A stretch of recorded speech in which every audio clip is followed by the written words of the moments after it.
Okay, everyone. So this is our question. If a plus b plus c is equal to 0 and magnitude of a is 8, magnitude of b is 6 and magnitude of c is 2 root 37, then find the angle between a and b भनेको छ. Okay, so त्यसको लागि हामीले गिभनबाट सुरु गर्नुपर्छ, इफबाट. जहिले पनि if दिएको छ भने गिभन लेख्ने एन्ड लेखौँ a vector plus b vector plus c vector equals to 0 हैन. अब यहाँबाट a vector plus b vector मा त कति भयो? Okay, equals to minus c vector भयो. ओके, अब स्क्वायरिङ बोथ साइड के हुनेवाला छ भन्दाखेरि यहाँनिर a plus b a vector plus b vector को square equals to minus c vector को स्क्वायर. ओके, सो अब a vector को स्क्वायरलाई हामीले खोल्यौं भने it will be a vector को square plus twice a vector dot b vector plus b vector को square which is equal to c vector को माइनस c को स्क्वायर कति हुन्छ? c vector को square. Okay, if a vector square भन्नु र magnitude of a vector को square भन्नु चाहिँ एउटै हो. Okay, they are same. So 2 times of a vector dot b vector plus b vector magnitude को इज इक्वल्स टू यहाँ पनि c vector म्याग्निट्युड को square. Okay, now let's put the value of a vector, that is 8 square plus 2 times of a vector dot b vector plus magnitude of b vector को square equals to c vector कति दिएको छ?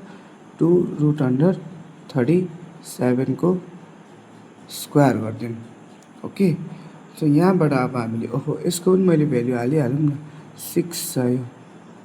Okay, 6 square छ यहाँ. Okay, I think देख्न सक्नुहुन्छ होला. 8 square भनेको चाहिँ 64 अनि 6 स्क्वायर भनेको 36. त्यसलाई यहाँ लेखेँ ल. I think you understand this. Dot A vector dot B vector which is equals to 2 को स्क्वायर 4 अनि रुट 37, राइट. 4 into 37 भयो है त. यो रुट र स्क्वायर चाहिँ काटेर अब यहाँनिर कति भयो? 64 र 36 ले 100 अनि ओके म स्टेप काट्दिनँ. Plus 2 times of a vector dot b vector equals to हो 7 जार कति? 28 क्यारी 2 4 3 12 सो 13 14 यति हो. 4 7 28 4 3 12 13 14. अब यहाँबाट हामीले 2ab भेक्टर मात्रै चाहिँ कति हुने रहेछ त? 2ab भेक्टर मात्रै चाहिँ 100 लाई चाहिँ यतापट्टि गयो भने 148 माइनस 100. जेनरली हामीले ab लाई सल्भ गरेको है त. सो यहाँनिर हामीले अब ट्वाइस अफ a डट b vector equals to 148 minus 100 गऱ्यो भने कति भयो त? यहाँ 48 मात्रै भयो.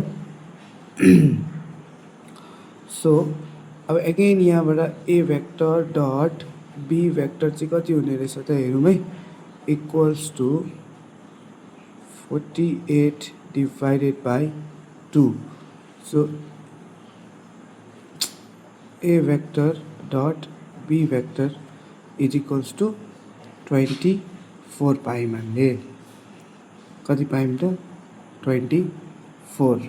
ओके, सो हामीले चाहिँ अब कस इन्भर्स 24 हालेर हेरौँ. किनकि a डट b भेक्टर भनेको त हाम्रो कति थियो? a भेक्टर सँगै अब हामीले a डट b भेक्टरको भ्यालु 24 निकालेको छौँ नि त. त्यसमा हामीलाई के थाहा छ? अब कस थीटाको फर्मुला लाऊँ ल.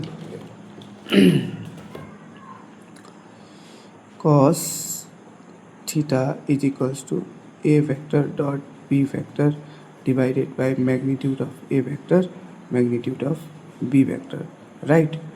सो ए भेक्टर बी भेक्टरको भ्याल्यु आएको छ 24, म्याग्निट्युड अफ ए कति थियो 8 एन्ड म्याग्निट्युड अफ बी कति थियो 6। ओके, सो यहाँ चाहिँ हाम्रो कति छ कस अफ थीटा छ है। सो यहाँबाट हामीले थीटा निकाल्यौँ भने कस इन्भर्स 24/8 6 48 कति आउने भयो 1/2। 24/48 6 48, 24 डिवाइडेड बाई 48 इज 1/2। सो यहाँबाट थीटा इज इक्वल्स टु कति निस्क्यो त हाम्रो 60 डिग्री, यसरी है त।